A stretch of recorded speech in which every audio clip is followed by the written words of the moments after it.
So today I'm going to talk about what does it take to raise capital from a sophisticated investor. Could be venture capitalist, private equity firm, or corporate VC. Hi, I'm Brett Sharonow, an expert at raising capital for startup and high growth companies worldwide. Over the last 35 years, I've raised more than $920 million for my clients. About 20 years ago, I came up with a model that I use to raise capital regardless of who my client is. And it's called the Equity Raise Triad.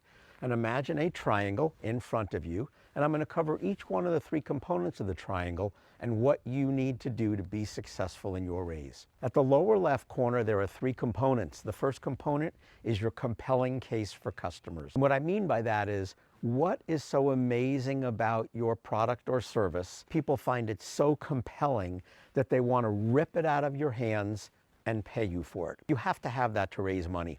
I found that founders usually focus their time and effort on the product because that's what they know. But if you just do that as a founder and don't focus on selling the product, the chances of getting around from a sophisticated investor are really low. They want to know, as best they can, that customers are out there willing to buy the product at the price you need to sell it for. And I don't mean focus groups, and I don't mean people saying they will buy it, because investors know those fall through. I really mean you've got revenues for your product and people beating down your door to buy it. That's critical. The second component in the lower left corner is your business strategy. They want to understand how you are going to scale the business and exit. And by scaling, I mean, how are you going to increase the size or the revenues without increasing the expenses and the capital expenditures nearly as much? They don't care that the business isn't profitable today, although that would be nice. They care that the business is profitable in the future so that they have a path to an exit with you scaling the business.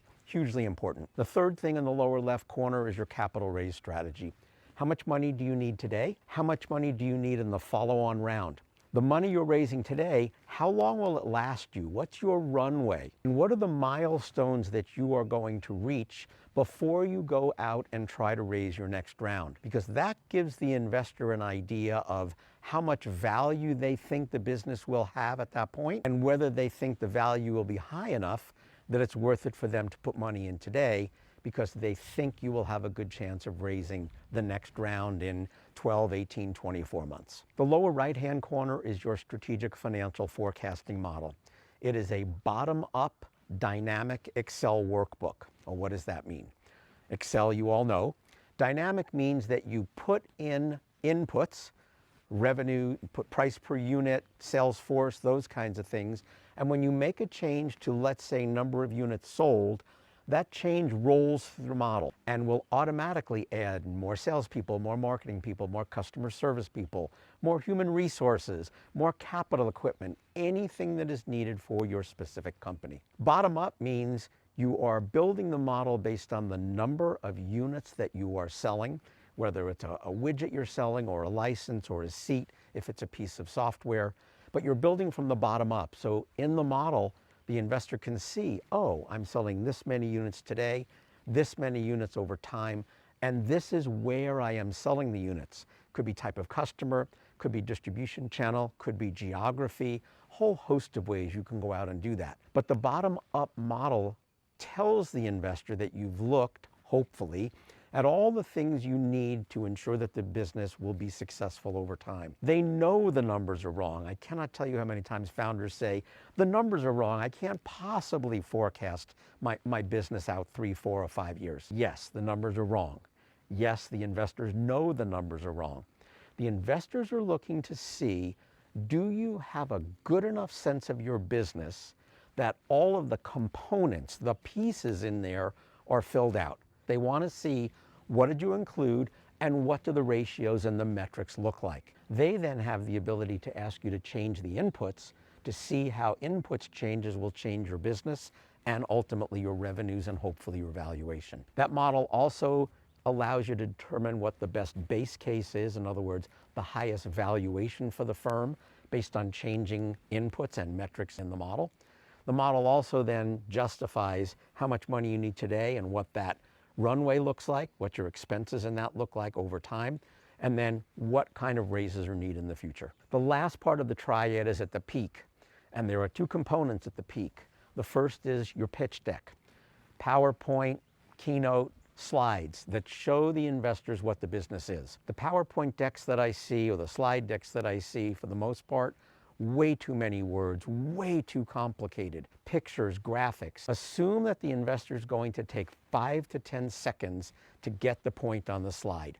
And if they can't get the point on the slide in that much time, too many words, too much information. Your verbal overlay, you presenting the pitch deck, is what brings the deck alive.